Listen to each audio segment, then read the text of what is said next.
저는 1945년에 일본에서 났습니다. 그리고 1년 뒤에 부산항을 통해서 돌아왔어요.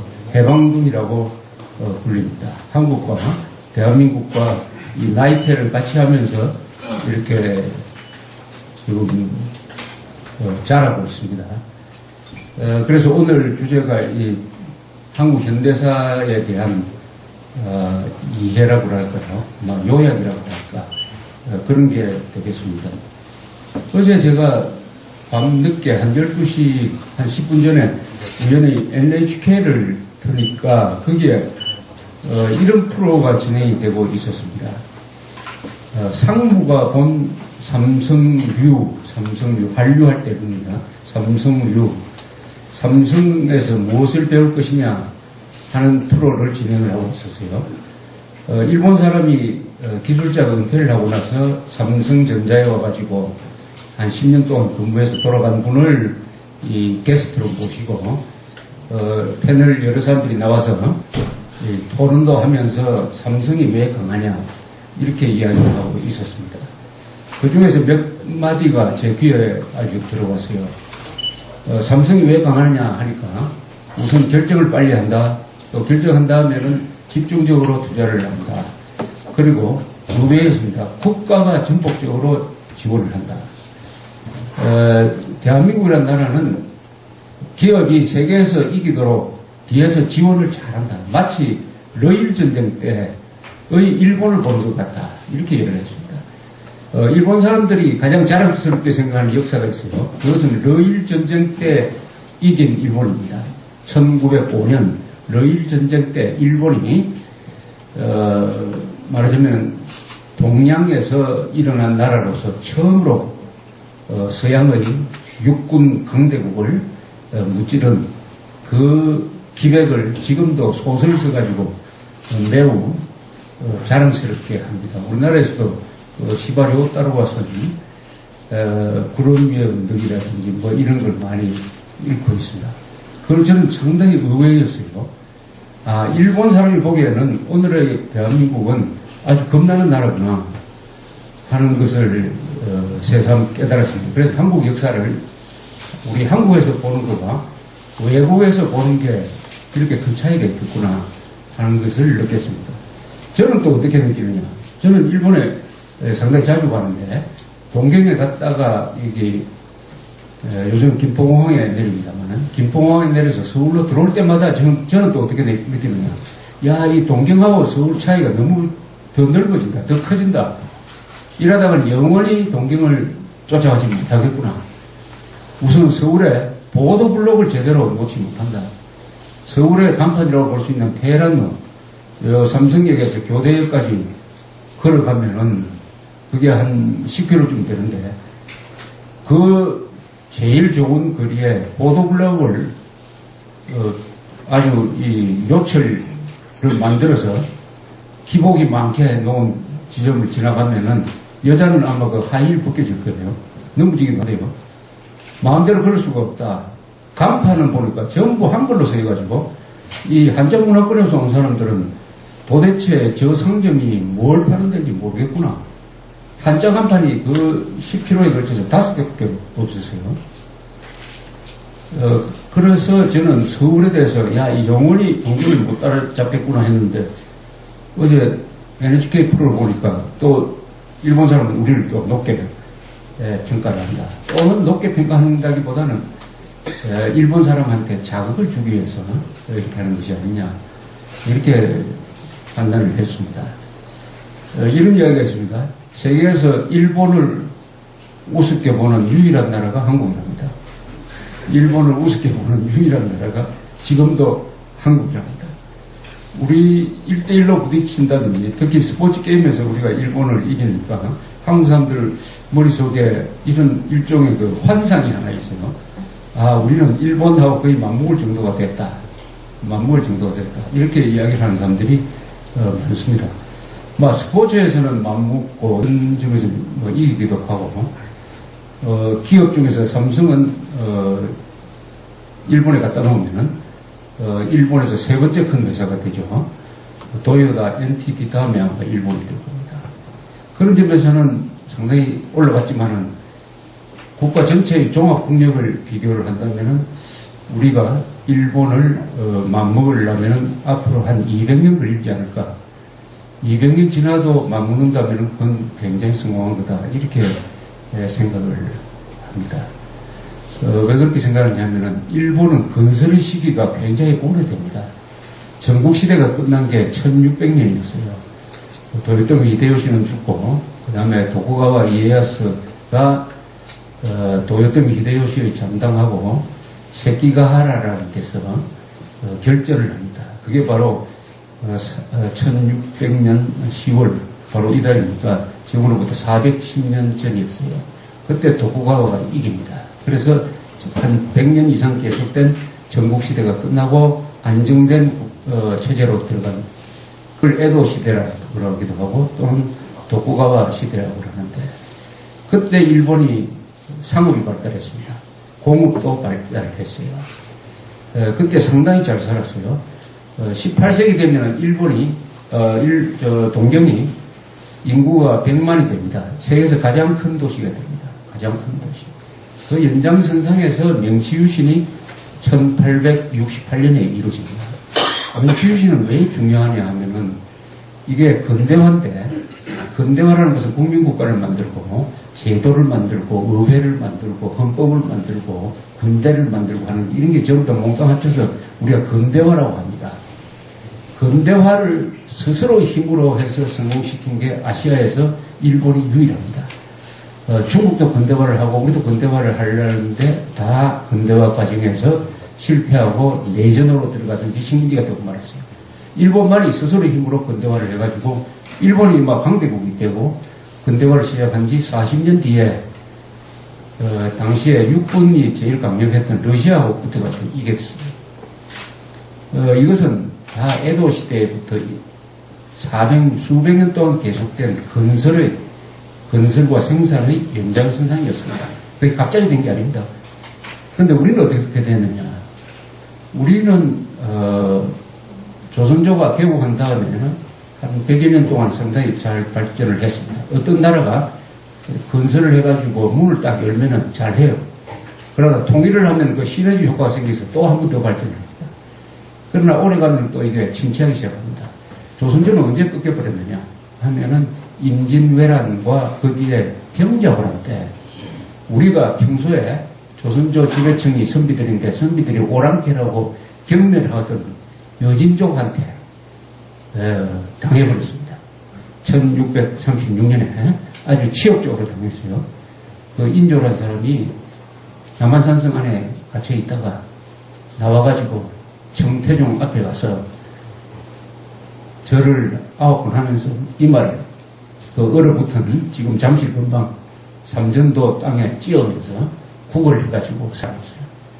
그때부터 조선조는 이 혼이 꺾여버렸어요. 기가 꺾여버린 나라가 되었습니다. 똑같은 시기에 일본에서는 막부시대가 열려가지고 평화시기로 들어가면서 생산을 하는 거예요. 우리는 그 뒤에 생산을 하지 못하고 건설을 하지 못했어요. 그렇기 때문에 군대를 유지할 수가 없어요. 군대를 유지할 수 없으면 이 난세는 나라를 지킬 수 없습니다. 그래서 우리가 식민지가 된 지가 100년이 됐습니다. 100년. 그런데 100년 이후에 대한민국은 굉장한 나라가 되었어요. 100년 만에 굉장한 나라를 만들었습니다. 한국은. 어느 정도 굉장하냐 하면은 뭐 다 아시죠. 그 굉장한 나라를 만든 분들이 바로 여기 계시니까 더 설명할 필요가 없는데 최근 통계 중에 뉴스위크지에서 이런 통계를 냈습니다. 지금 어느 나라에서 태어나는 게 가장 성공할 확률이 높냐. 지금 어느 나라에서 태어나면은 장래가 보장되느냐. 기회가 많으냐.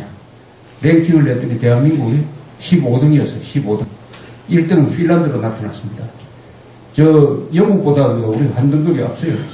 그만큼 한국에서 지금 태어나면은 성공할 확률이 많다. 물론 안정된 생활을 하려면 일본에서 생활한다든지 유럽에서 생활하면 안정된 생활을 하지만 자기의 야망을 성취를 하고 자기의 특기를 살리고 하는 데서는 오늘날 세계에서 대한민국에 태어나는 게 15번째로 행운이다. 특히 교육, 우리는 교육 막론을 이야기하고 있지만 한국의 교육은 세계 전체 나라 중에서 2등으로 평가됐어요. 핀란드가 1등이고. 왜 그러냐? 한국 사람은 조기 교육한다. 교육 중에서 조기 교육이 제일 효과가 있답니다. 5살, 6살 이때 1년 먼저 교육을 하면 그게 평생을 간다고 해요. 우리 조기 교육 열심히 합니다. 그리고 학교에 학생들을 붙들어 두는 시간이 길어야 된답니다. 이 학생들을 붙들어 두는, 학교에 가두어 둔다는 건 정보한데, 붙들어 두는 시간이 길어야 그 학생이 좋은 교육을 받고 장래가 보장이 된다는 거예요. 그런 점에서도 우리 또 잘하고 있죠. 그 다음 교사가 웃어야 된다. 교사가 웃어야 된다. 등등 이런 맥락으로 보면 한국은 그래도 고민이 공부 많이 시키려고 하는 데서 모든 문제가 생깁니다. 우리나라 교육 문제의 대부분은 교육을 안 시키려고 해서, 외국에서는 공부를 안 시키려고 해서, 또 공부를 안 하려고 해서 문제가 되는데, 우리는 공부를 너무 많이 시키려고 해서 문제가 생기니까, 어떻게 보면 이게 행복한 고민이죠. 이 100년 동안에 이런 나라를 어떻게 만들었을까 하면은, 기적 같죠. 기적 같습니다. 그러나 기적은 없는 거죠. 모르는 사람한테는 기적이지. 그러나 그 기적을 만든 사람한테는 다 그건 피와 땀과 눈물의 결정체니까요. 절대로 공짜가 없죠. 역사의 기적도 없고 역사의 공짜도 없습니다. 다만 모르는 사람이 기적이라고 할 뿐이죠. 한강의 기적이라고 하지만은 그 경제 발전에 얼마나 많은 사람들이 희생되고 또 성공하고 또 좌절하고 또 극복하고 했습니까? 자, 왜 이렇게 성공을 했느냐? 이렇게 한국의 역사를 요약한다면은 불가피하게 우리가 나라를 세운 1948년 8월 15일 기점으로 해서 설명할 수밖에 없을 겁니다. 그러면 62년의 대한민국의 역사입니다. 우리는 그 62년 동안에 4단계를 거치면서 발전해 왔습니다. 이승만 대통령의 자유민주주의 건국이 있었습니다. 그 2년 뒤에 남침이 있어가지고 우리가 나라를 지켜냈습니다. 반공호국을 했습니다. 공산주의를 부정했습니다. 공산주의 침략에 맞섰어요. 반공호국을 했습니다. 그 다음에 박정희 집권 이후에 산업화가 진행이 되었습니다. 비슷한 시기에 민주화가 진행이 되었어요. 건국호국, 산업화, 민주화.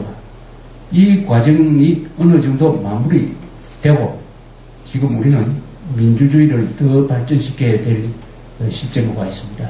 그것은 한마디로 요약하면 법치를 발전시키는 거죠.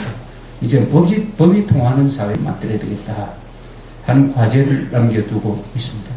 지금 시점에서는 4단계를 거쳐서 우리가 2단계를 숙제로 남겨놓고 있어요. 첫째, 통일을 해야 되겠다. 통일을 한 다음에 인류국가를 만들 수가 있다. 통일을 하지 않고는 인류국가 만들 수 없다. 통일은 무엇을 통일할 거냐? 3가지 방법이 있습니다. 하나는 자유통일해가지고 북한을 남한처럼 민주공화국으로 만든 것입니다. 자유통일. 2번째는 지금처럼 분단이 오래 가는 것입니다. 분단 고착. 3번째는 적화통일 되는 겁니다. 우리는 미래가 아직 결정되지 않는 나라입니다. 한국은 저절로 가만히 있으면은 인류국가가 되는 게 아니고 반드시 시험을 쳐야 돼요. 대학교에 들어가려면 시험 쳐야 됩니까? 시험 안 치고 대학교 들어갈 방법이 있으면 좋겠는데 그 시험 치기 싫으면은 맨날 고등학교 3학년으로 머물러 있어야 돼요. 우리 시험을 쳐야 됩니다. 자유통일을 해야 인류국가가 될 수 있다. 그래서 우리의 비전은 아주 간단히 명료합니다.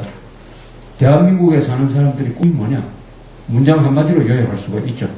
자유통일해서 인류국가 만들고 행복하게 살자. 자유통일하여 인류국가 만들고 행복하게 살자. 요 3가지입니다.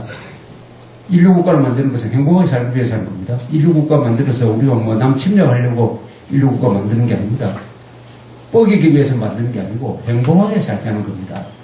우리가 요새 태어나면은 앞으로 태어나는 사람들은 아마 90년까지 살 거예요.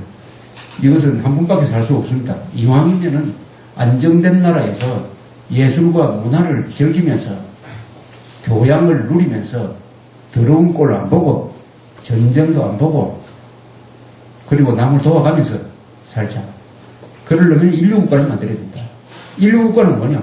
인류 국민이 돼야 된다. 인류 제도가 있어야 된다.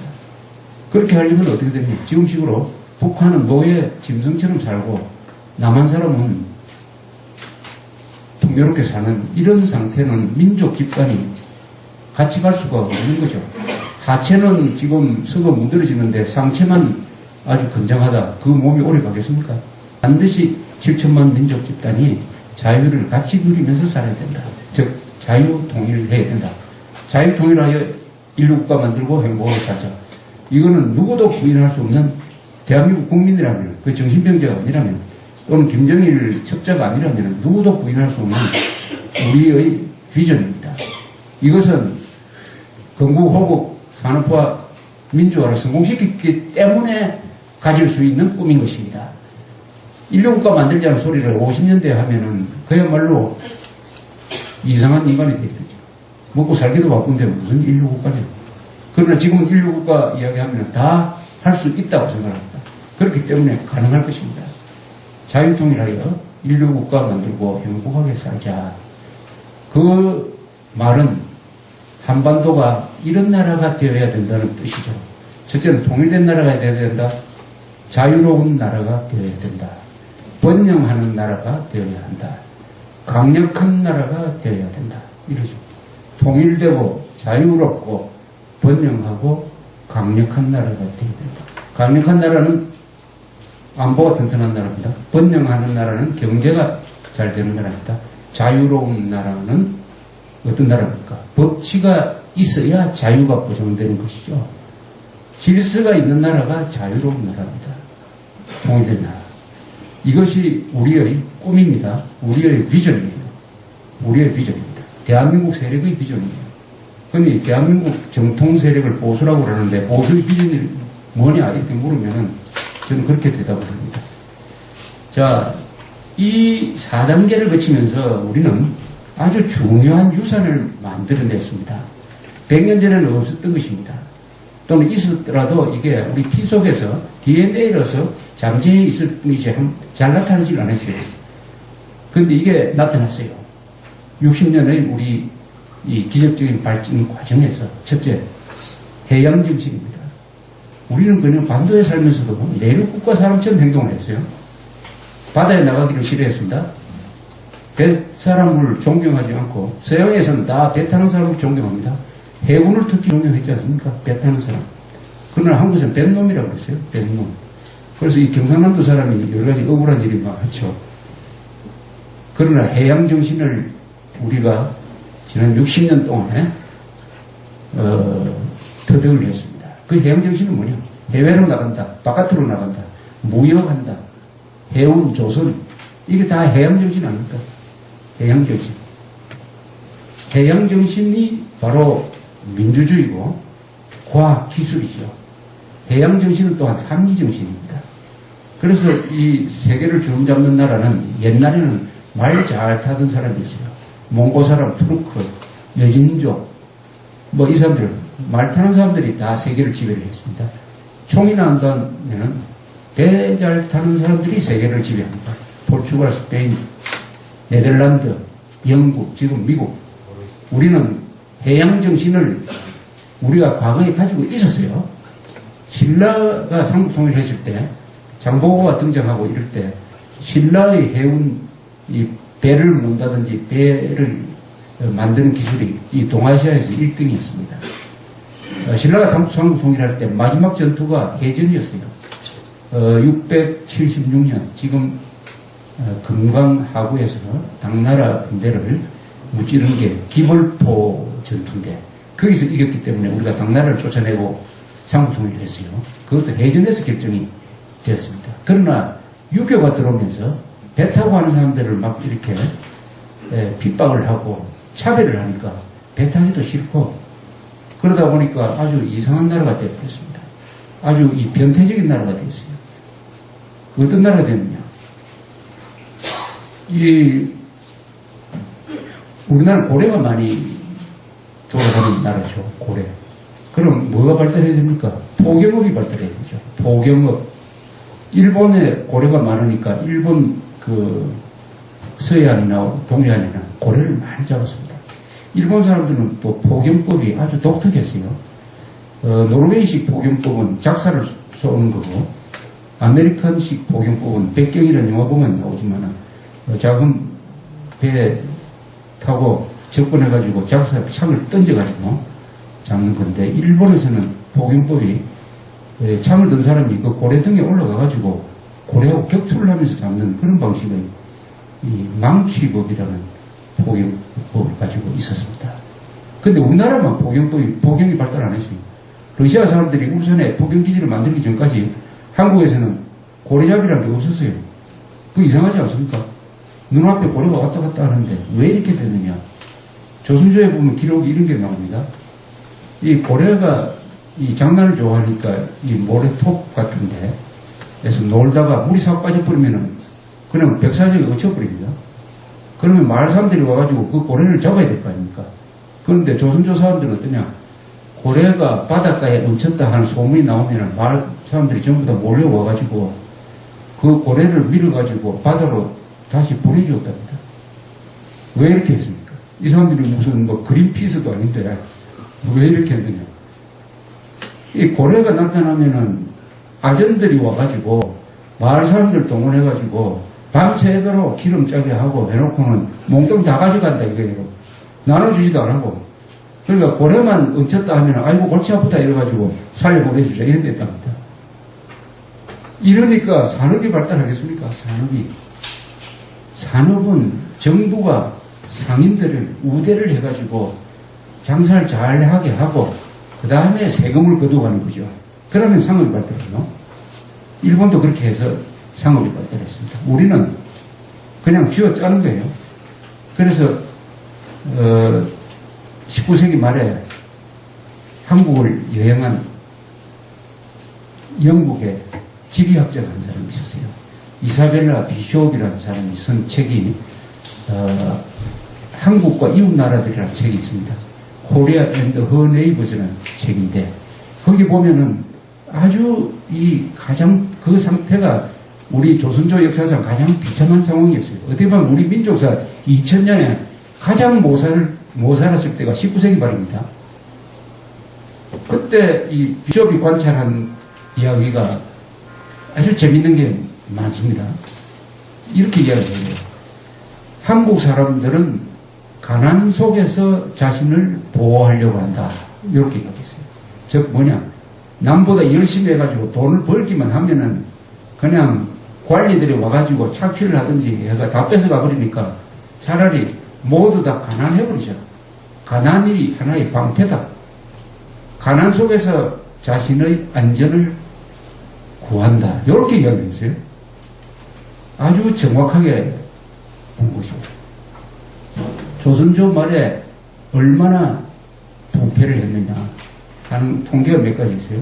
지금 서울시장 오세훈 씨인데 저 사람이 조선조 옛날에는 한승부윤이죠. 지금 서울시장이 올라가서 몇 대 시장인지 아십니까? 몇 대? 제가 몇 전까지 통계를 냈는데 아마 2630 몇 대 시장일 거예요. 500년 동안 시장이 최근 600년이죠. 쉽게 말하면 500년 동안 시장이 2,500명이니까 어떻게 됩니까? 4개월에 한 사람씩 바뀐 거죠. 다 돈 묻고 판 겁니다. 판 거. 동네 부자 같은 경우에는 임명장을 받고 걸어가다가 제가 추풍령중 넘으면은 다음 후임자가 임명장을 받고 또 내려갑니다. 그러면은 임명장 먼저 받은 사람은 돈을 많이 썼으니까 한 보름 사이에 착취를 해야 될 거 아닙니까? 그래 본전 뽑을 거 아닙니까? 이게 조선조라는 이 비참한 그런 건 드라마에도 잘 안 나오지만 현실이었어요. 그런데 이사벨라 비숍이라는 사람이 그러면 한국 희망이 없다 라고 결론을 맺었느냐? 아니에요. 이 사람이 한국 희망이 있다라고 했습니다. 그 희망을 어디서 발견했느냐? 19세기 말에 못 살아서 벌써 함경도 사람들이 두만강을 건너서 지금 블라디보스톡 원동지방이라고 그러죠. 원동지방으로 건너가기 시작했습니다. 거기서 한국 사람들이 만든 촌락을 비숍이 방문을 했어요. 깜짝 놀랐습니다. 야, 여기 와보니까 똑같은 한국 사람인데 옷도 깨끗하고 마을도 잘 운영을 하고 협력도 잘하고 일도 열심히 한다. 왜 이러느냐? 왜 이런 차이가 나느냐? 이렇게 썼습니다. 이 우수한 한국 사람들이 조선조적인 이런 시스템에서 벗어나기만 하면은 원동 지방에 있는 조선 사람처럼 발전합시다. 발전합시다. 이 조선조적 지배 시스템에서 벗어나야 한다. 그러면은 한국 사람들이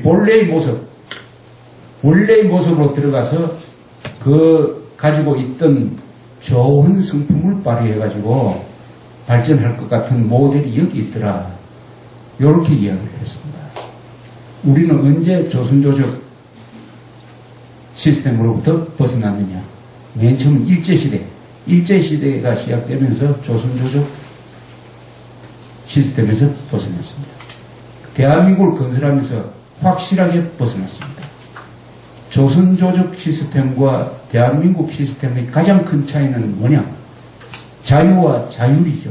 자유와 자율. 자율도 자유에서 나오는 거니까 자유죠. 자유.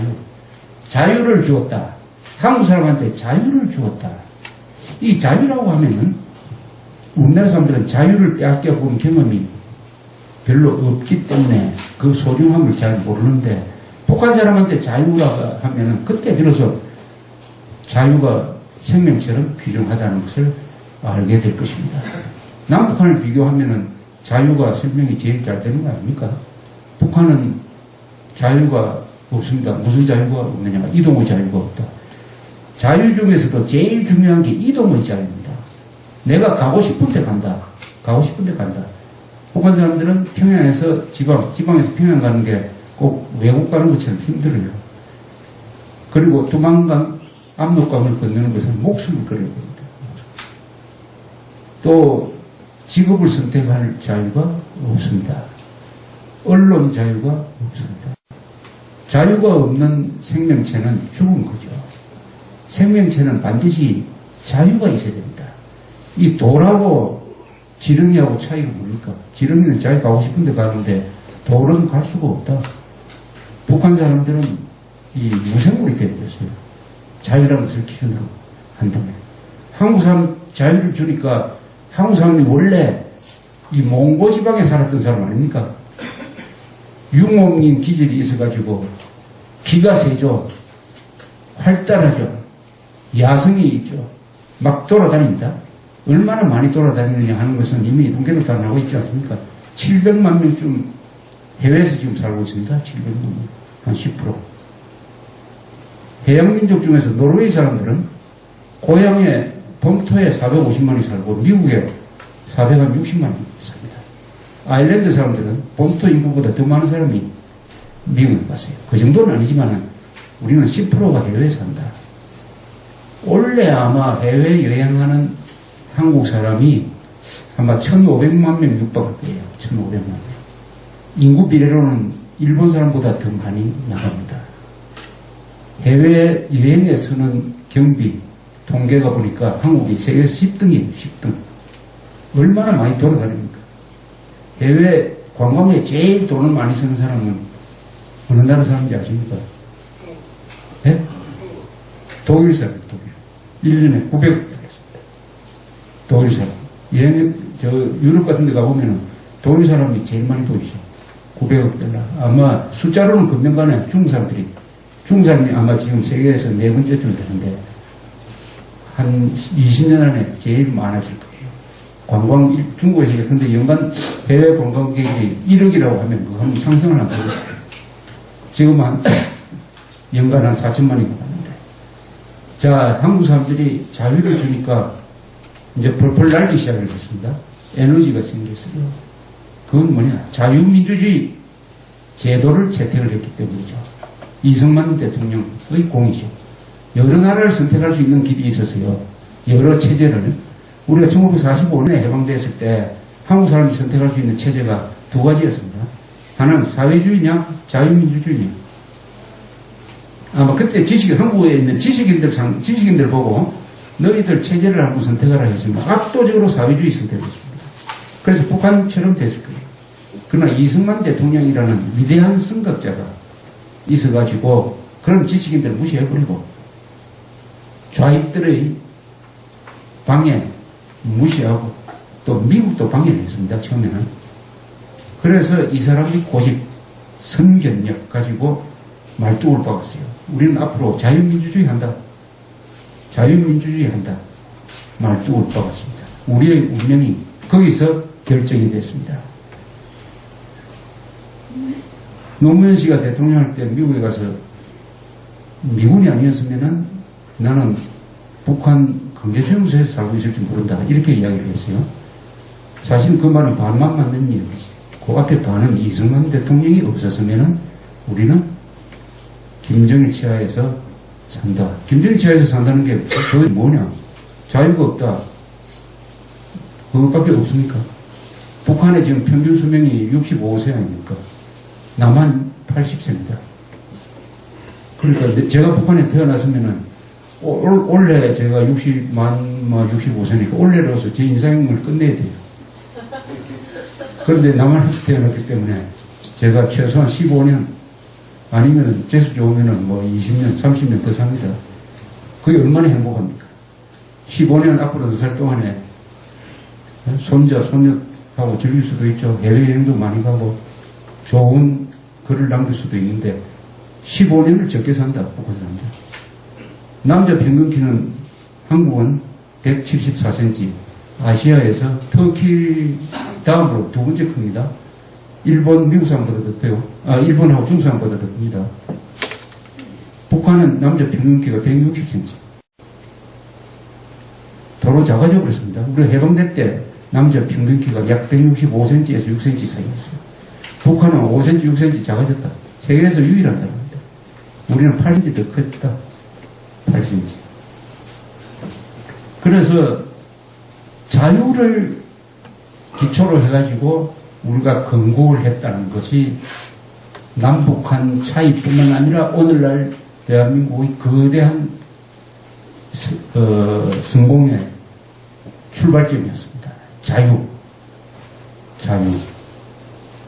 자유를 이렇게 소중하게 생각한 사람들이 누구였느냐 하면은 우리 자유라는 것이 우리 정치 체제 안으로 들어오게 된 그 과정이 있는 것입니다. 저절로 들어온 게 아니에요. 개화기 때 벌써 사람들이, 선각자들이 자유민주주의를 해야 된다. 그때는 자유민주주의보다 아마 서구식으로 우리가 발전시켜야 된다 하는 생각을 가지고 있었습니다. 우리 선각자. 그리고 기독교가 들어왔어요. 기독교를 매개로 해가지고 자유와 생명의 소중함이 들어왔습니다. 우리 3.1절 최남선 씨가 초안을 한 3.1 독립운동의 자유의 소중함이 여러 번 강조되고 있습니다.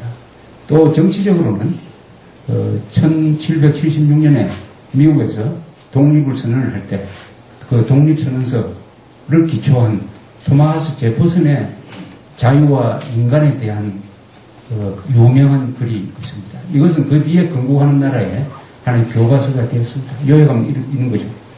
인간은 누구도 빼앗을 수 없는 몇 가지 권리를 가지고 있다.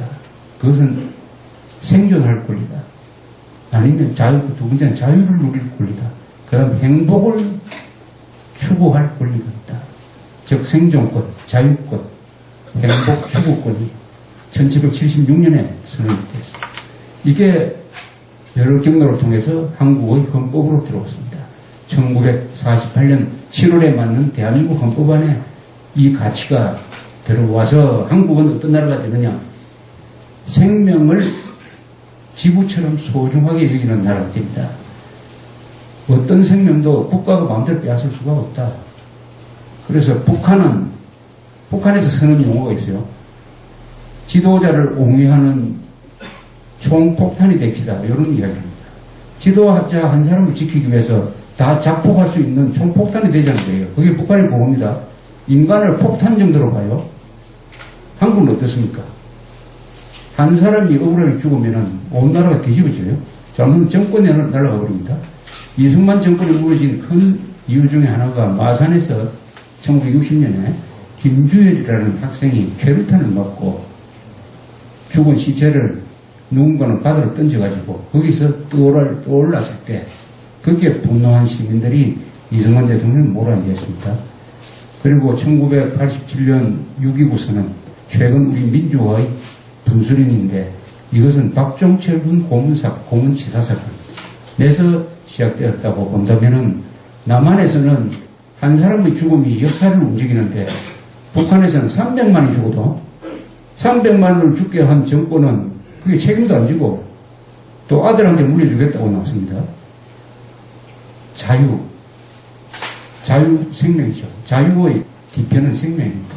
자유와 생명을 소중하게 여기는 대한민국이 발전했고 자유와 생명을 진흙처럼 모래알처럼 여기는 북한 정권은 망해가고 있다. 우리가 발견한 이 위대한 유산이 해양 정신만 있는 것이 아니라 기업가 정신, 상무 정신, 자주 정신 이런 게 우리 발전 과정에서 우리의 가치로 우리의 유산으로 만들어지고 있는 과정입니다. 이렇게 성공한 요인은 또한 4가지로 요약할 수가 있습니다. 첫째는 자유민주주의 체제를 선택했다. 두 번째는 그 자유민주주의를 지켜내야 될 거 아닙니까? 자유라는 것은 좋은 것이기 때문에 누구든지 빼앗아가려고 해요. 지켜내는 게 있어야 될 거 아닙니까? 한미동맹입니다. 한미동맹. 이승만 대통령이 6.25를 끝내면서 만들어낸 이 한미동맹이 오늘의 우리 자유를 지켜냈어요. 세 번째는 훌륭한 자질을 가진 국민이 있었어요. 그 다음에 지도자들이 좋았습니다. 좋은 지도자를 만났어요. 이승만, 박정희뿐만 아니라 이병철, 정주영 이런 훌륭한 지도자들이 있었습니다. 백선엽 이게 4대 성공 요인입니다. 자, 이렇게 해서 우리는 현재 인류 국가를 눈앞에 두고 있는 정도까지 이뤘어요. 우리는 지금 인류 국가는 아닙니다.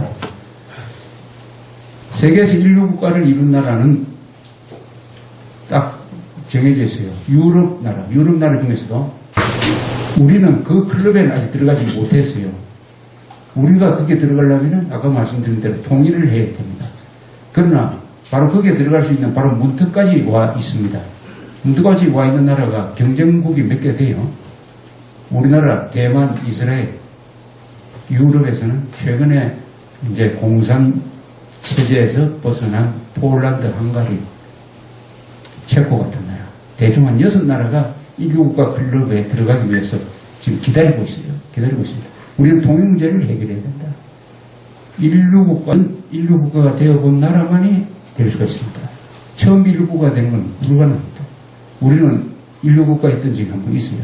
7세기, 8세기, 9세기 신라 장국 통일한 이후에 한 300년 동안 평화를 누리면서 우리가 높은 정신문화와 물질 문화를 경험한 적이 있습니다. 그때 통일 신라가 인류국가였어요. 지금 우리가 대한민국이 두 번째로 인류국가가 되려는 이 눈앞에서 큰 이 위기를 맞고 있는 것이죠. 이 위기를 뚫고 넘어야 인류국가로 갈 것이다. 그 위기는 어디서 오느냐? 북한에서 오고 있다. 우리가 이렇게 발전할 동안 그럼 북한은 뭘 했느냐? 북한도 몇 단계를 거치면서 발전이 아니라 몰락해 갔습니다. 갑자기 몰락한 게 아닙니다. 제일 처음에 출범했을 때는 사회주의 독재인데 이게 괴뢰 정권으로 출발을 했습니다. 소련 장교를 하던 김일성을 앞세워가지고 소련이 스탈린 체제에 맞는 괴뢰 국가를 꼭두가시를 만들었습니다. 그래서 우리가 그때부터 북한을 북괴라고 불렀습니다. 괴뢰, 꼭두가시라는 뜻이죠. 거수압이라는 뜻이죠. 아주 정확한 명칭이죠. 이승만 정부는 이승만 대통령이 된 것은 선거를 통해서 이루어졌어요. 우리가 선거를 통해서 국회를 구성하고 그 국회에서 헌법을 만들고 헌법에 따라서 이승만을 대통령으로 뽑았습니다. 정통성이 있습니다. 북한에서는 소련 정보기관이 시나리오를 써가지고 조작을 해가지고 역사를 조작해가지고 30대 초반에 김일성을 앞세워서 꼭두각시 정권을 만들었어요. 우리가 북한을 정통성 없는 정권, 그래서 국가로 인정 안 해주는 이유가 바로 이것이죠. 우리는 선거를 통해서 북한은 지령에 의해서 만들었어요. 사회주의 독재 정권. 그러다가 6.25를 일으켰습니다. 6.25는 동족을 치기 위해서 외세, 스탈린과 모택동을 한반도에 끌어들여서 국제전쟁터로 만든 민족 반역전쟁입니다. 300만이 죽었어요. 300만 명이 죽었어요. 그래서 전범 집단이 되어버렸습니다. 전범. 그 길로 우리가 도저히 용서할 수 없는 북한 정권은 전범 집단이 됐습니다. 우리가 이 6.25 전쟁 60주년이지만은 아직 끝나지 않았습니다. 끝나지 않았던 것은 뭐냐? 하프타임이라는 이거죠. 전반전은 무승부로 끝났어요. 후반전에 우리가 이겨야 돼요. 근데 하프타임이 너무 길어요. 1953년 휴전 이후에 57년 동안 이 휴전이 계속되니까 이거 후반전 안 해도 이기겠구나. 이렇게 착각하게 됐어요. 그러나 축구에서 후반전 안 하고 이길 수가 있습니까? 반전시 후반전을 해야죠. 그 후반전은 통일로서 하는 것이죠. 자유통일하는 것이 우리가 6.25 전쟁을 끝내는 날입니다. 그럼 그전에는 평화협정을 100번 맺어도 전쟁이 안 끝나게 됐어요. 그 다음에 북한 체제는 또 어떻게 바뀌느냐. 사회주의 독재 정권, 그 다음에 전범 집단인데 이게 병영 정권이 되어버려요. 군사 제일주의를 앞세웁니다. 요새도 성군 하는데 사실은 김일성이가 1960년대에 군사 제일 노선을 선택을 했습니다. 뭐 전국의 요새와 전군의 간부와 등등 이런 구호를 내걸어가지고 군사 제일주의 노선으로 갔습니다.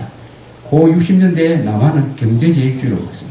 노선이 완전히 달랐습니다. 우리는 경제 제일주의로 가니까 돈을 많이 벌게 됐어요. 그 다음에 자주국방으로 갔습니다. 북한은 군사 제일주의로 가면서 군사비를 막 쓰니까 경제가 일어서지도 못하고 망가져 버렸습니다. 경제가 망가졌어요. 군사비 지출 때문에.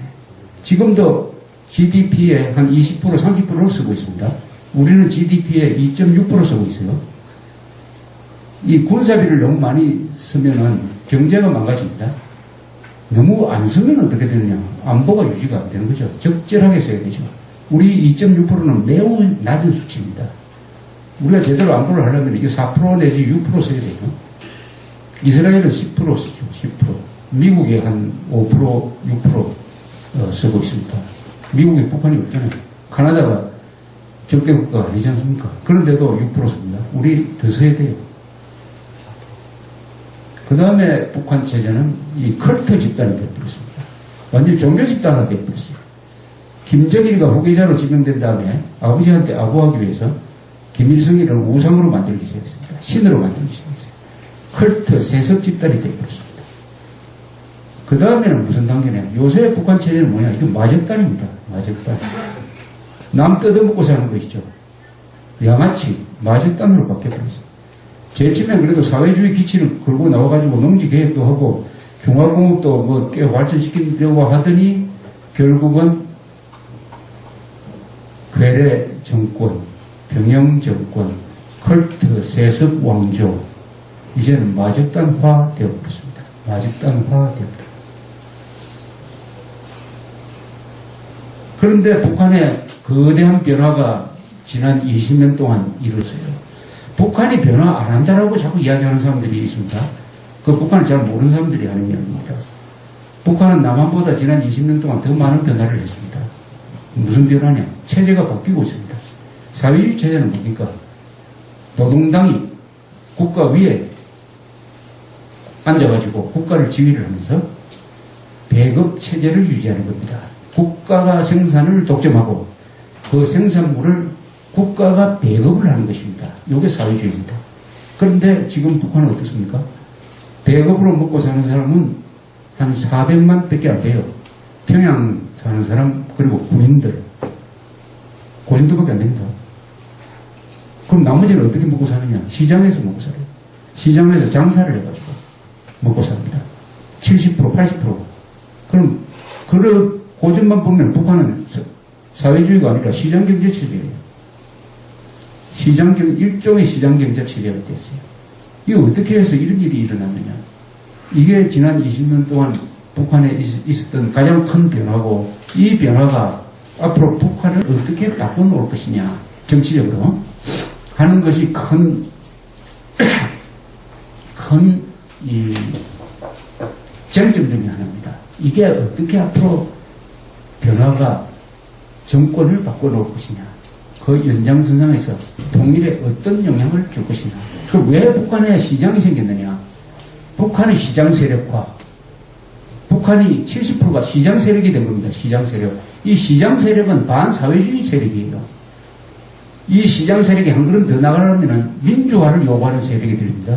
이 시장 세력은 잠재적으로 친대한민국 세력이 될 수가 있어요. 우리 편이 될 수가 있죠. 우리 편. 그러니까 이 시장 세력을 잘 관찰해요. 왜 시장 세력이 생겼느냐? 살아남기 위해서 사람들이, 인민들이 시장을 만들었어요. 1995년에 홍수가 나오고 식량이 부족하니까 김정일이는 어떤 선택을 했느냐 하면은 이런 선택을 했어요. 모자라는 식량을 골고루 갈라먹고 돈을 써서 옥수수를 수입하고 핵개발, 군사비 증강을 조금 줄이고 김일성 시체 그 궁전을 조금 축소를 하고 이렇게 해서 먹여 살릴 생각을 하지 않고 체제 유지에 꼭 필요한 400만한테만 식량을 주고 나머지는 식량을 주지 않았습니다. 그럼 사회주의 체제에서 식량을 주지 않는 것은 이 돼지들을 가다가 키우는데 돼지들한테 사료 안 주는 거하고 마찬가지예요. 그럼 사료 안 주면은 우리 문이라도 열어가지고 돼지들이 바깥에 나가서 좀 먹고 하도록 했는데 이 김정일은 사료를 주지 않으면서 탈출하는 사람을 딱 기다리고 있다가 막 총을 쏴가 죽입니다. 요런 짓을 해가 300만이 죽었다고 그래요. 300만. 김정일을 굶겨 죽인 거죠. 그러니까 어쩔 줄을 모르고 이 300만은 어쩔 줄을 모르고 죽었어요. 배급이 끊긴다는 걸 누가 상상해냈겠습니까? 어쩔 줄을 모르고 대응을 제대로 하지 못하다가 하다가 300만이 죽었어요.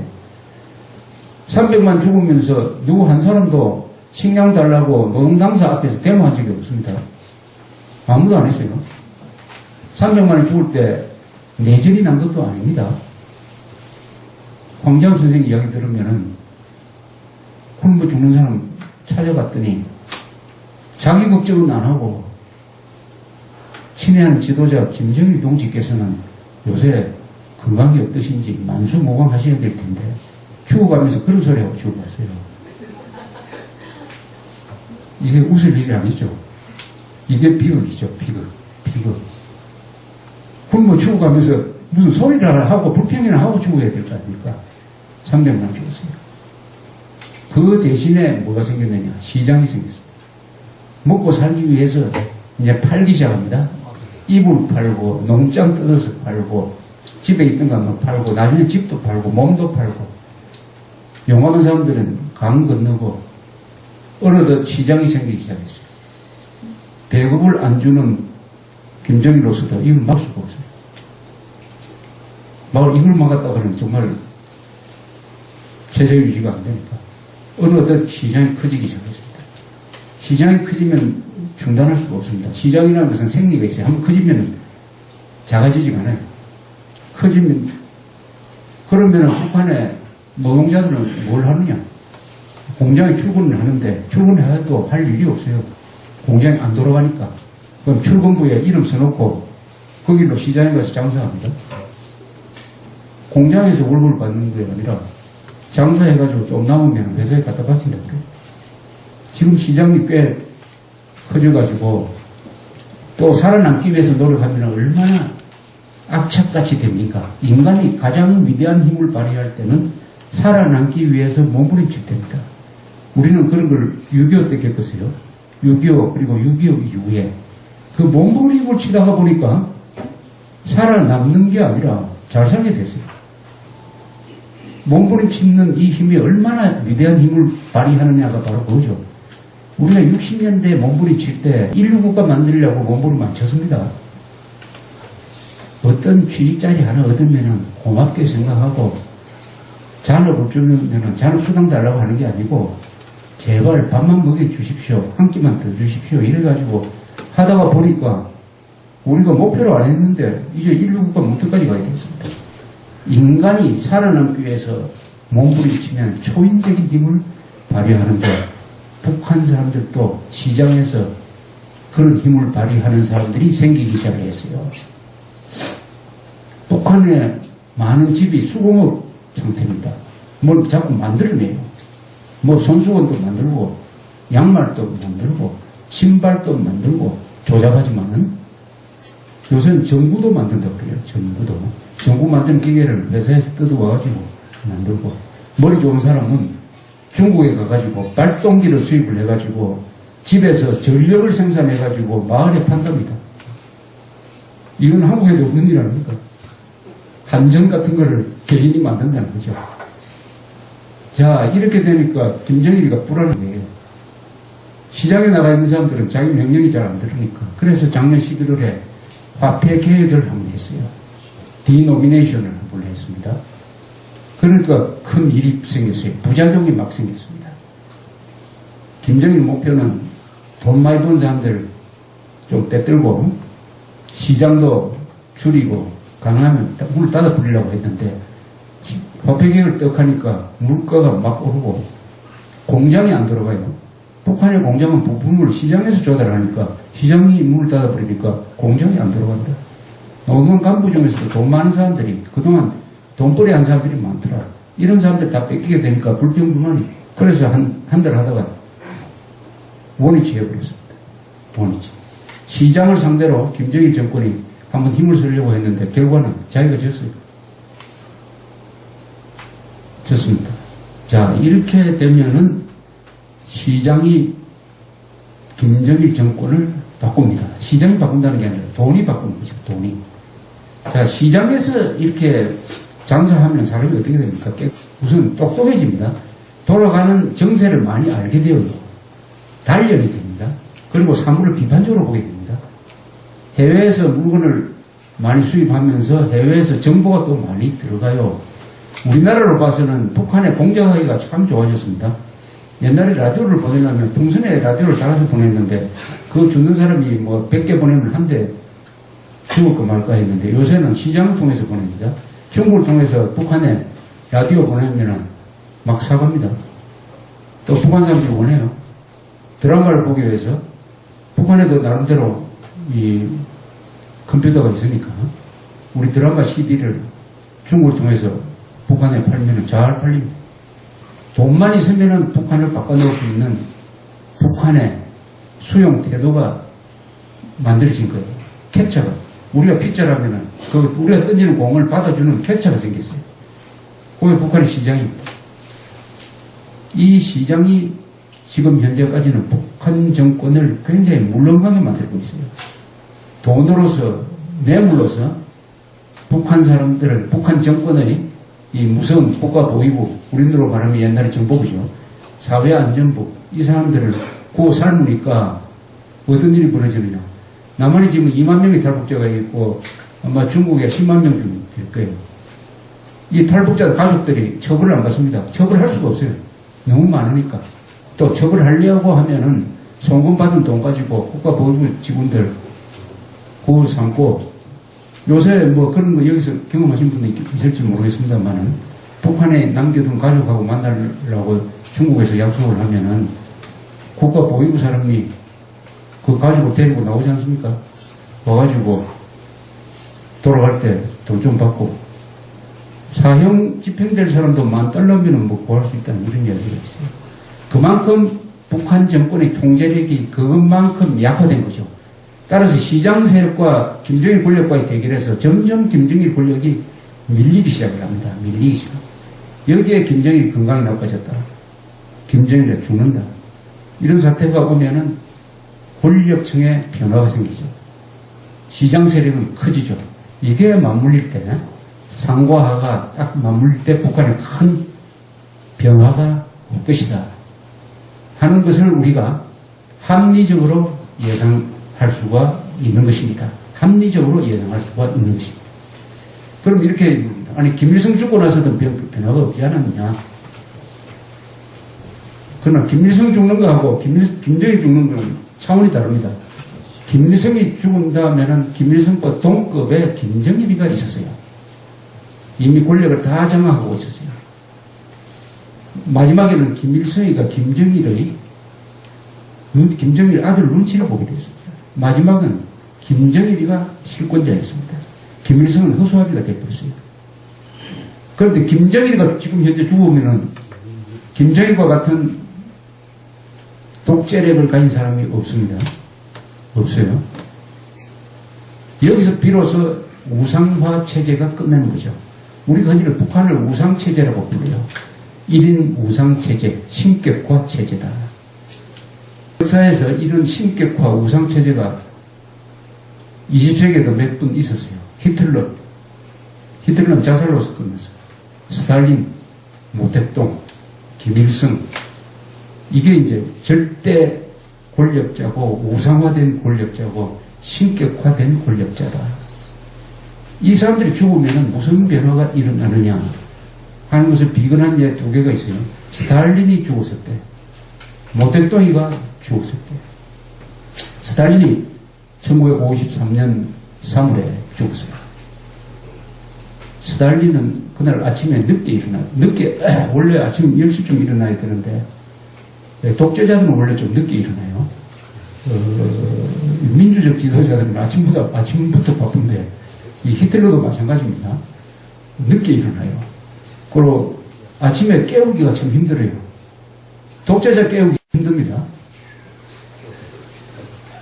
노르만디 상륙작전이 아침부터 개시됐는데 히틀러한테 보고는 한참 뒤에 늦게 했어요. 늦청자니까.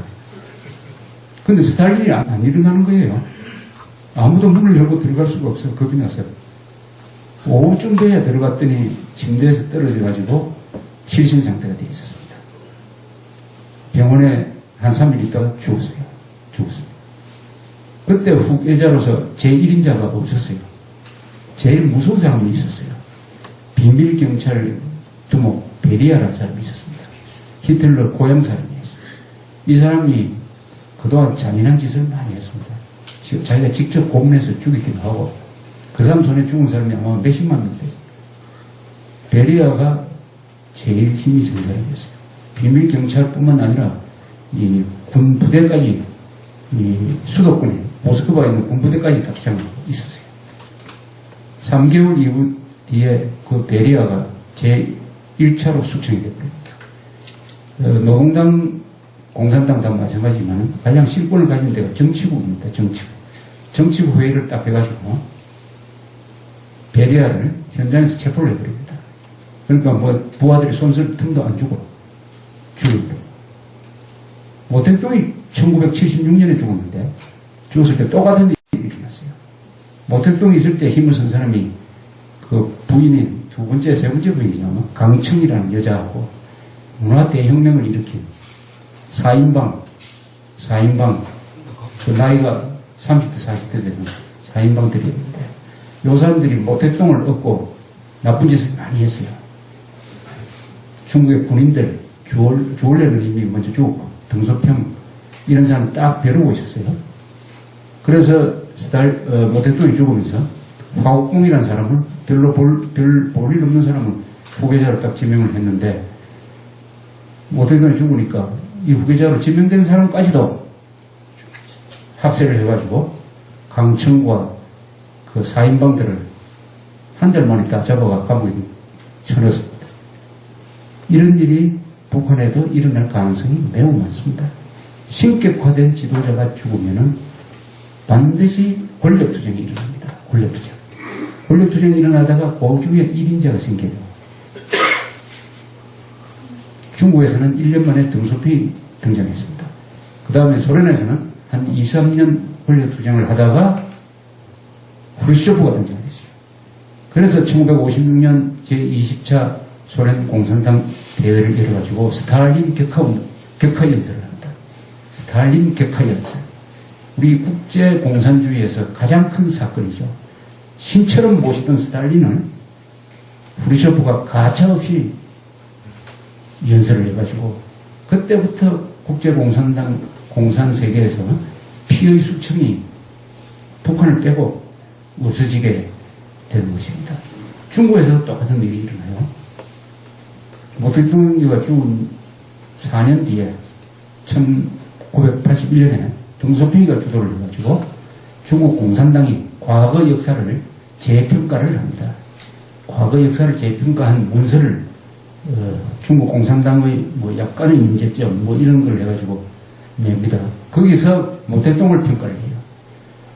모택동을 7대3으로 평가하다. 잘한 거 7, 못한 거 3이다. 못한 건 뭐냐? 대약진 운동을 해가지고 4천만 명 굶겨 죽인 거. 그 다음 문화대혁명을 하는 거. 이 부분에 대해서는 모택동이가 일으킨 내란이었다. 이렇게 문화대혁명은 모택동이가 일으킨 내란이었다. 그러나 등소평 같은 사람도 책임이 있다. 왜냐? 그걸 막지 못했기 때문에.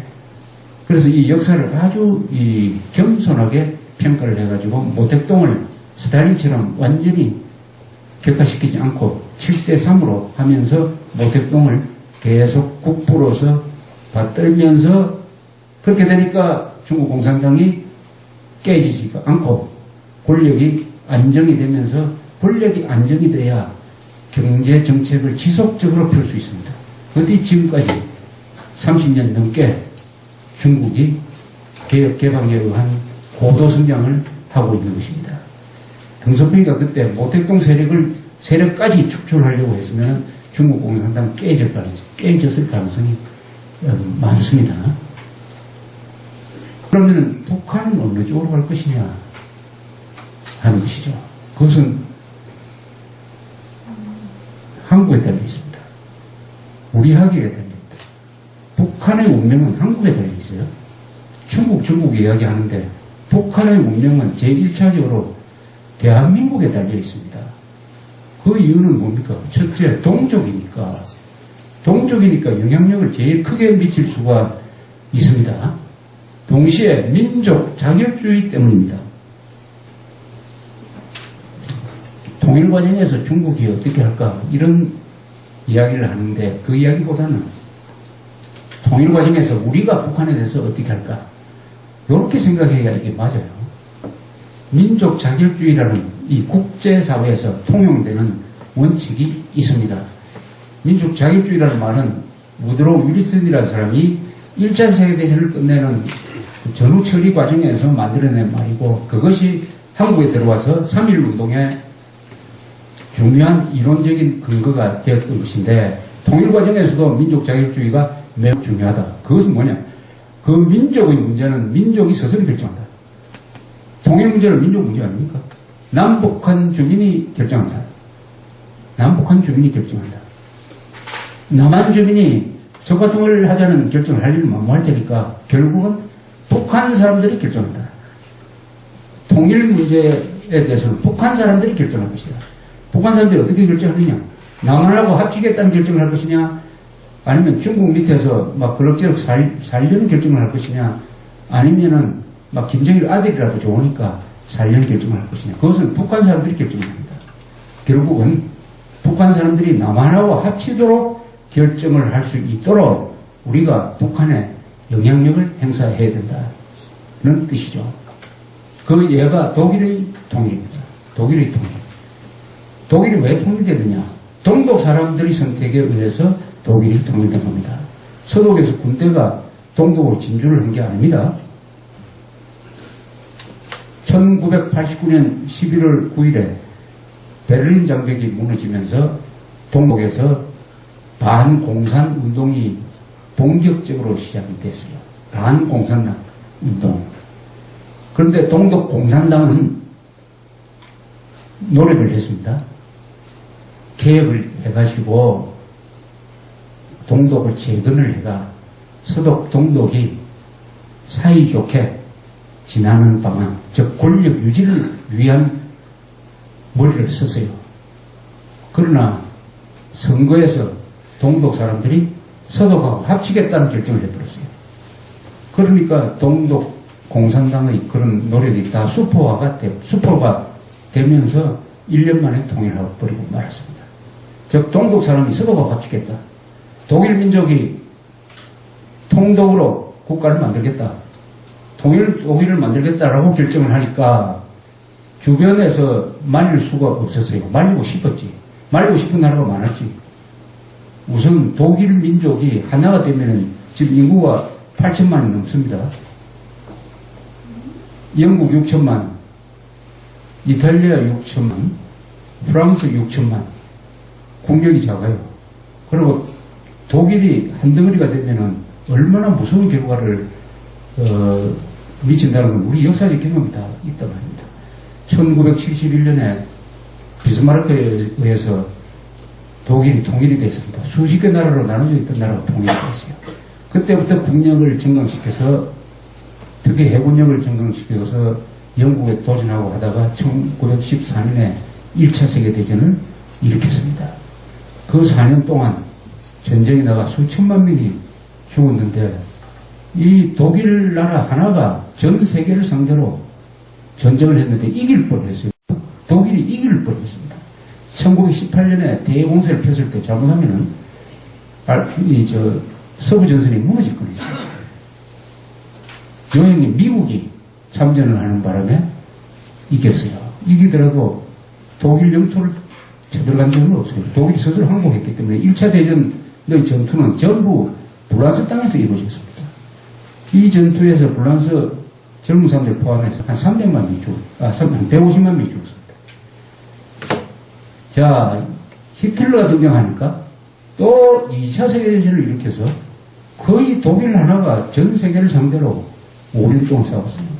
독일 민족이 하나가 되면 이렇게 무시무시한 나라가 되니까 악몽이죠. 특히 2차 세계대전 때 독일한테 제일 많이 당한 게 소련이었습니다. 약 2천만 명이 죽었어요. 2천만 명. 그런데 누가 독일 통일하기를 원하겠습니까? 그런데 통일을 해냈어요. 두 가지입니다. 하나는 민족 자결주의. 동독 사람이 통일하겠다니까 이게 뭐 막을 명분이 없다. 그 다음에 미국이 적극적으로 독일의 통일을 지원을 했습니다. 미국이 적극적으로 지원을 했어요. 그때 아버지 부시 대통령 시절인데 왜 미국은 서독이 주도하는 통일을 지원을 했느냐 하면은 이 서독이 이제는 완전히 민주화가 된 나라다. 과거의 히틀러 같은 나라가 아니다. 또 글로 돌아갈 수도 없다. 두 번째, 나토에 묶어놓으면 핵무장을 못하게 한다. 불란스도 핵무기 갖고 있고 영국도 핵무기 갖고 있는데 통일된 독일이 핵무기를 갖지 못하면 군사적 위협은 되지 않는다. 그래서 통일될 때 꼭 나토에서 있어야 된다. 나토에 머물러 있어야 된다. 요걸 조건으로 해가지고 코올 수상을 적극적으로 지원하니까 고르바초프도 양보를 하고 영국, 불란스도 더 이상 태클을 걸지 못해가지고 1년 만에 통일을 했습니다. 1년 만에. 세계 역사상 가장 성공한 통일입니다. 한국의 종북 세력들, 좌파 세력들은 요즘도 서독이 동독을 흡수 통일한 것이 잘못된 것처럼 거짓말을 합니다. 이 거짓말에 넘어가는 한국 사람들이 많아요. 세계에서 가장 성공한 통일입니다. 그 이유는 통일하면 보통 전쟁을 합니다. 전쟁을 하면 많이 죽어요. 특히 동족 간의 전쟁은 더 많이 죽습니다. 월남에서 월명이 통일하는 과정에서 300만 명이 죽었다고 그래요. 300명. 우리 군인들도 가서 한 5천 명이 죽었지. 남북전쟁, 미국의 남북전쟁이 왜 통일전쟁입니다. 남부 사람들이, 노예제도를 가지고 있던 남부 사람들이 연방에서 분리하겠다, 탈퇴하겠다는 것을 막은 것이 링컨이고 그것이 통일전쟁이죠. 여기서 당시에 미국 인구가 3천만이었는데 이 남북전쟁에서 60만 명이 죽었어요. 60만 명. 그 이후에 미국이 1차 세계대전, 2차 세계대전, 6.25 전쟁, 월남전에 참전해가지고 죽은 그 합산하면은 남북전쟁 때 죽은 숫자하고 비슷해졌어요. 이렇게 많이 죽었어요. 그런데 그 결과는 뭐냐? 그 이후에는 미국에서는 분리하자는 말이 싹 들어가 버렸어요. 그걸 해결하는데 이렇게 많이 죽는가. 이렇게 본다면 단 한 사람도 안 죽었어요. 서독이 동독 흡수하면서 단 한 사람도 안 죽어요. 또 뭐 전후 처리 과정에서 사형을 처하는 그런 보복도 없었어요. 보복도 없었습니다. 서독은 경제가 약간 어렵게 됐어요. 그러나 서독에서 경제 위기는 없었어요. 경제 공황도 없었습니다. 지금도 유럽에서 가장 강한 경제는 압도적으로 독일 아닙니까? 독일. 지금 독일은 작년까지 수십 년 동안 세계에서 수출 1위국이었고, 수출 1위 국가. 작년에 중국한테 그 자리를 내어주었습니다. 지난 1년 동안에 세계에서 무역 흑자 1위 국가가 독일입니다. 약 2,500억 달러의 무역 흑자. 중국은 약 1,000억 달러. 실업률도 유럽 평균보다 낮아요. 아주 성공적인 통일이었습니다. 그런데 한국의 좌익들은 서독식 흡수 통일을 우리가 할까봐 우리가 북한을 통일할까 싶어서 서독이 통일에 실패한 것처럼 거짓말을 하는데 한국 사람들이 이 역사 공부가 제대로 안 돼가지고 그게 맞는 이야기인 것처럼 그게 맞는 이야기 같으면 그러면 남북한이 통일 안 하고 분단해서 계속 살자는 거 아닙니까? 남북한의 통일은 민족 통일입니다. 한국말 쓰는 사람이 같은 정치 체제에서 살자는 겁니다. 민족 통일은 회사가 M&A 하는 거하고 달라요. M&A 하는 것은 주판 튕겨가지고 손해볼 것 같으면 안 하면 되죠. 그러나 민족 통일은 그렇게 할 수가 없어요. 이건 다른 계산이 있어요. 회사 M&A 하듯이 그 통일의 수익을 계산할 수는 없습니다. 그래서 한국에는 통일 공포론이 확산이 되고 있습니다.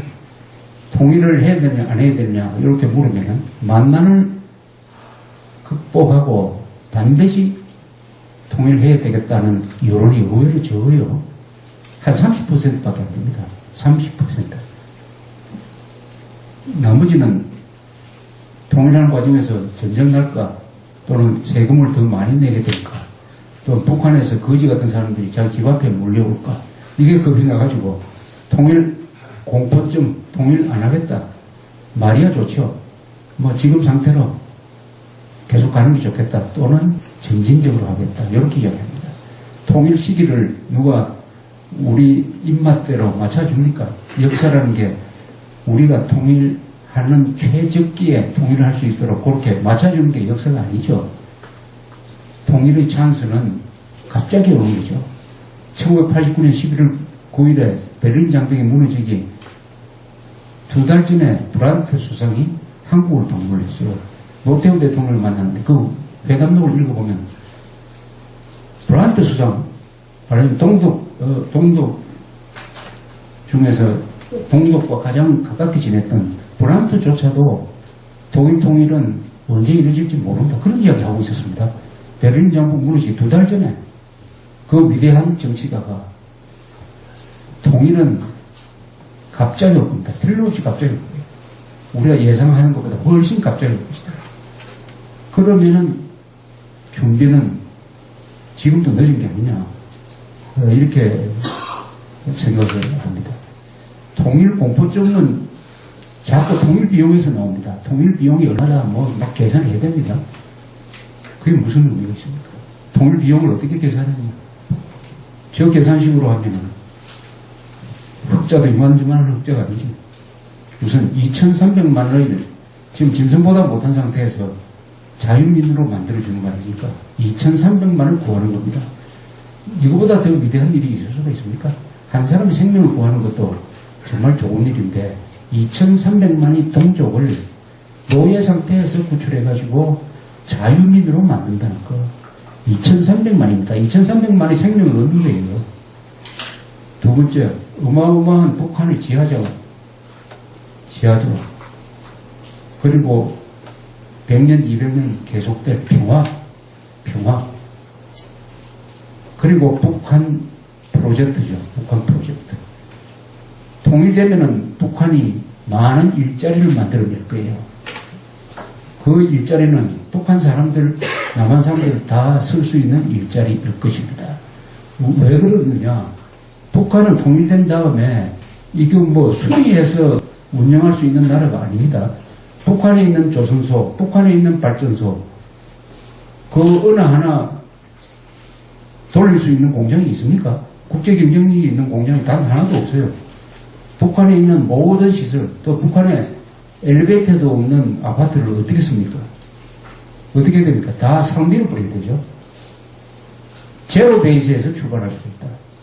이게 얼마나 좋습니까? 제로 베이스에서 출발해가지고 북한에다가 남한보다 더 좋은 신천지를 만든다. 북한 프로젝트 아닙니까? 남한에서는 도시 개발을 하는 과정에서 대체적으로 성공했습니다. 우리가 근대화를 하면서 공단을 다 바닷가에 놓고 내륙의 강가에는 그래도 오염물을 적게 하는 과정에서 우리가 이래도 이런 맑은 물을 먹을 수 있게 된 것은 대성공입니다. 그래도 실수한 게 몇 개 있겠죠. 그것까지 감안해가 북한에다가 남한보다 더 좋은 신천지를 만들어야 돼요. 만들 수밖에 없을 겁니다. 이거. 만들게 돼 있어요. 왜냐하면 다 저거 없애버려야 되니까. 북한에 있는 모든 시설은 다 없애야 됩니다. 그러면 거기에 일자리가 얼마나 많습니까? 물론 돈이 들겠죠. 돈이 들면 국제적인 협력이 있어야 되죠. 그러니까 한일 관계가 좋아야 된다. 우리 주변에서 돈이 제일 많은 나라가 중국하고 일본인데 중국이 돈 될 것 같지는 않은데 일본은 돈 될 자세가 돼 있어요. 옛날에 일본은 한국이 통일하는 데 대해서 그렇게 환영하는 입장은 아니었습니다. 그러나 최근 10년 동안 바뀌었어요. 납치자 문제가 생기니까 북한 정권이 있는 한은 우리도 안심할 수가 없다. 차라리 남한 주도의 통일을 우리가 지원해야 되겠다. 이걸 일본의 정책으로 해야 된다는 이야기를 일본의 보수청이 공공연히 하고 있습니다. 공공연히. 주일 대사했던 분을 제가 한 달 전에 만나니까 사설에서 만나면 일본 정치인들이 왜 한국이 빨리 통일 안 하느냐고 오늘 등을 민다는 거 아닙니까? 그러면 민다는 건 뭡니까? 통일 과정에서 들어가는 비용을 일본도 부담할 자세가 되어 있다는 거 아닙니까? 되어 있다.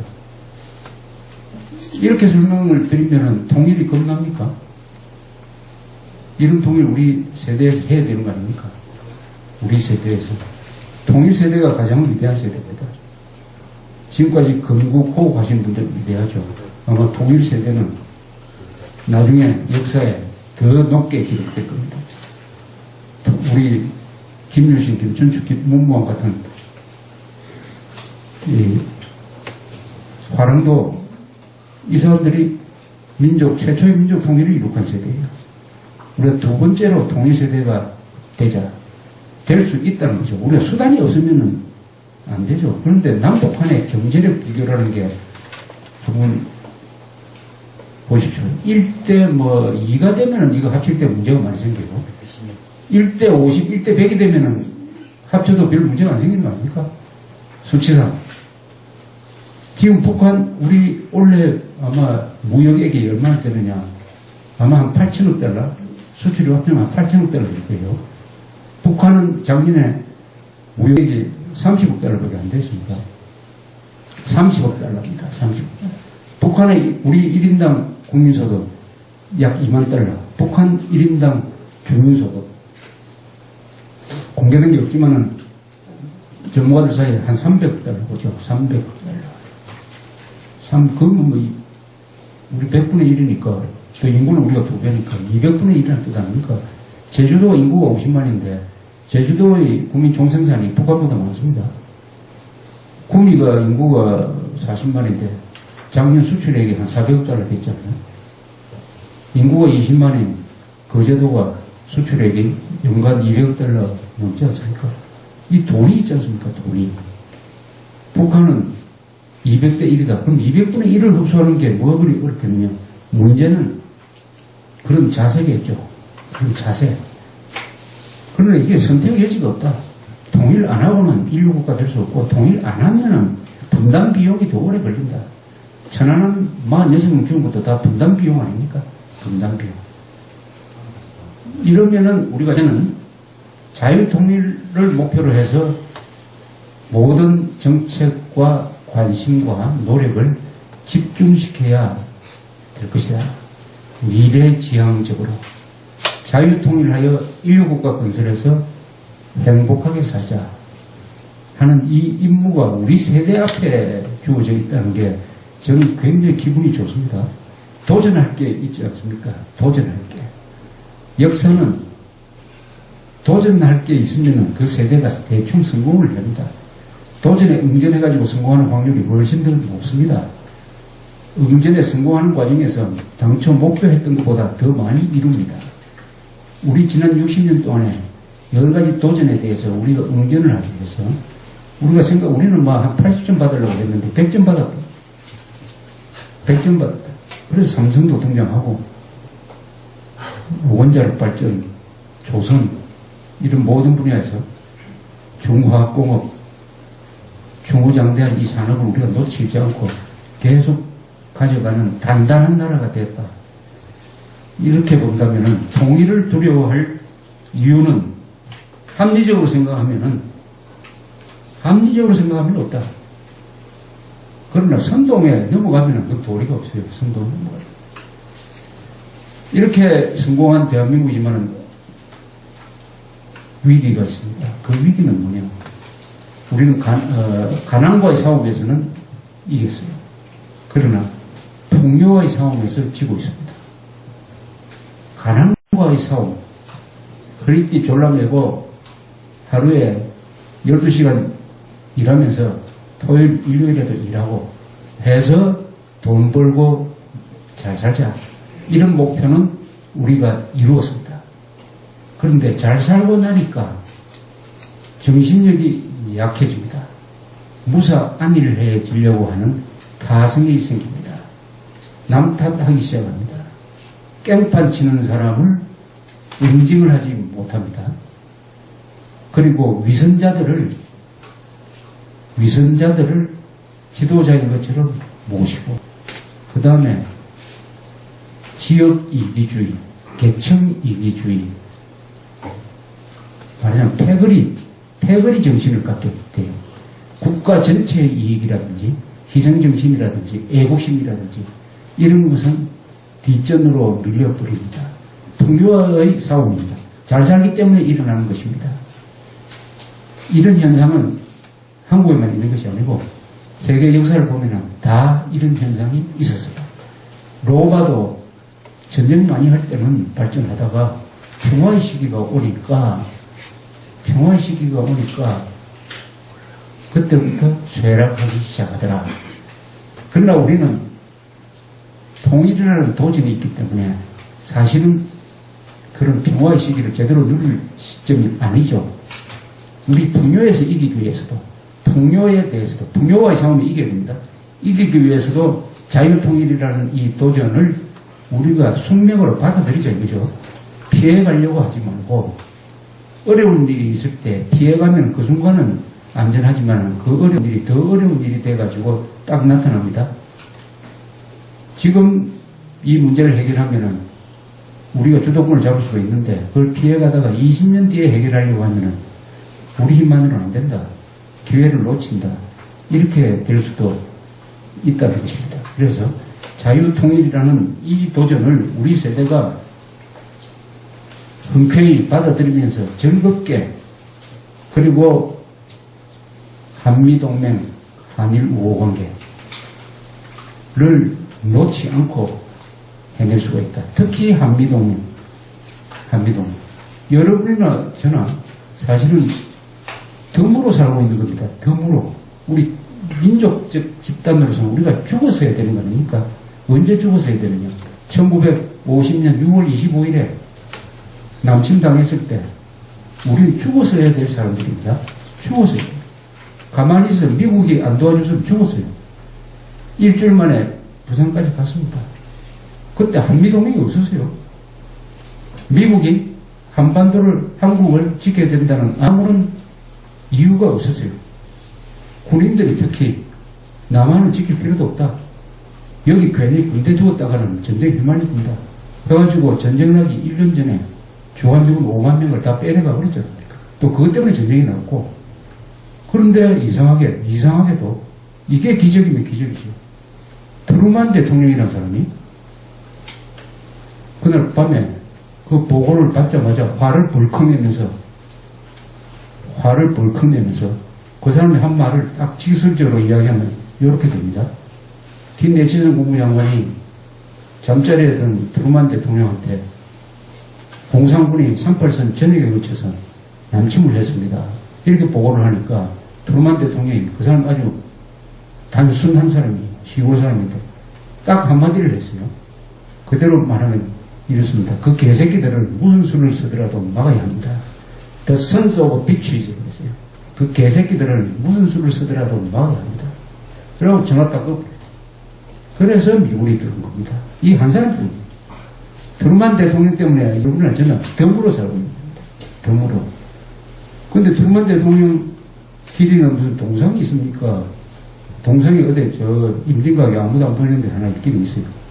서울에 있어야 되는데 거리 이름도 없고 우리가 좀 미안하게 됐습니다.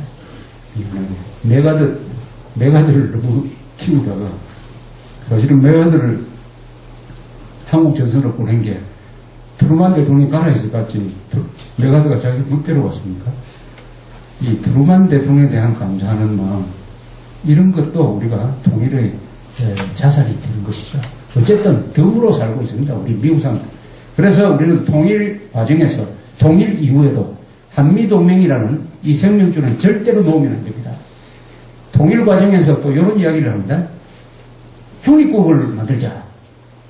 한미동맹 파괴하고 중국 그 협조를 받아가지고 우리 통일된 한국은 중립국으로 만들자 하는 이야기가 반드시 나옵니다.